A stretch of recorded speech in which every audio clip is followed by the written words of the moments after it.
Hey y'all, Jesse Canlin coming at you with a weekly message for the week of September 3rd in 2018. Fall's coming soon.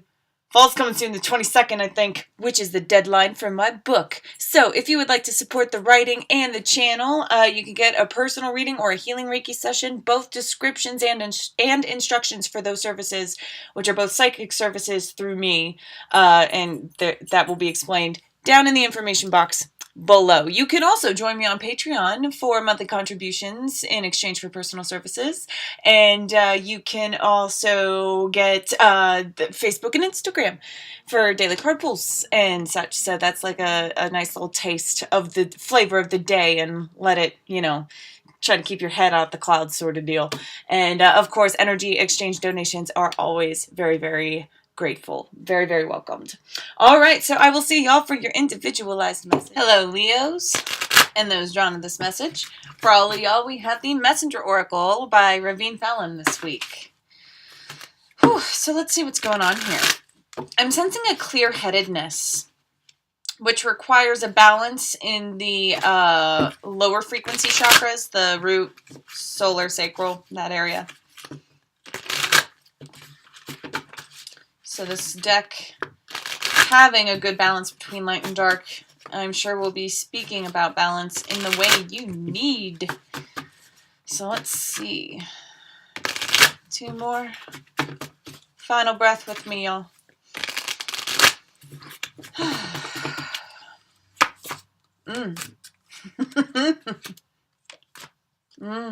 Okay.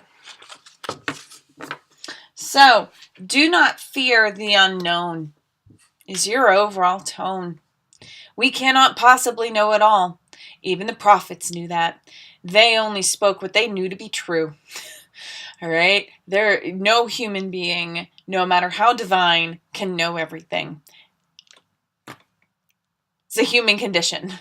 So instead of fearing this unknown, instead of villainizing it, instead of fearing, like fearing death, honestly, like that's why it came out as the third fear.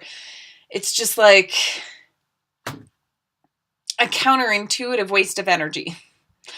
Time to work with the unknown and not fear it. Observe in silence. Now, I'm actually feeling, okay, so a little bit of constriction, fairly anxious about you watching what is happening around you, and you want it so badly to be different. You want it so badly to have people hear the other person, to be an ambassador, to be a communicator, a translator for people so that they may understand. But you have to understand something. People are not in the mood to hear. They are deflecting. They are not going to hear the other person, nor will they hear a translator. And in fact, they'll only get mad at the person who's trying to translate on the behalf of the situation because their soul wants it to come out to a certain outcome. Now, that's a message for those who are dealing with, other parties or might be experiencing that sort of third-party situation. But that image can go a really long way with the whole discerning of whether your involvement is worth it or not. And this card can also come as advice to those experiencing anxiety about a situation. And it's like, listen, if you can do something about it, do something about it. If you can't do something about it, don't worry about it. Just wait and see. Bleeding perfectly into wash away your burdens. All right? Watching the world around you and watching... This is a moment when y'all are experiencing a kind of sharp turn, like a corner in a hallway. And people are acting out around you. There's going to be an example of discord, or at least the world is going to be reflecting to you a remnant of who you used to be. You are catching up to your own ripple effect, so to speak, through other people, through the image, through the film, through your experience, through your story of perspective.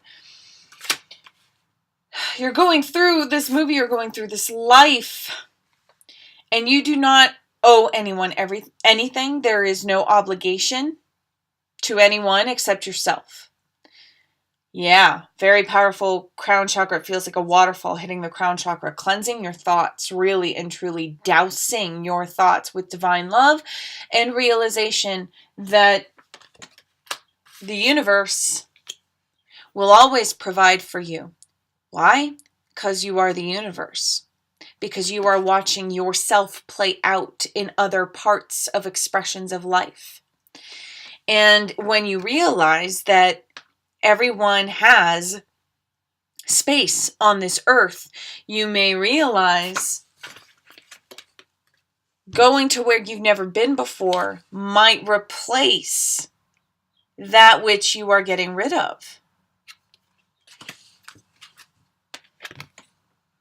You can find, rather than being molded by society, by your family unit, by whatever culture you find yourself in, if you do not resonate with it, you do not have to stay.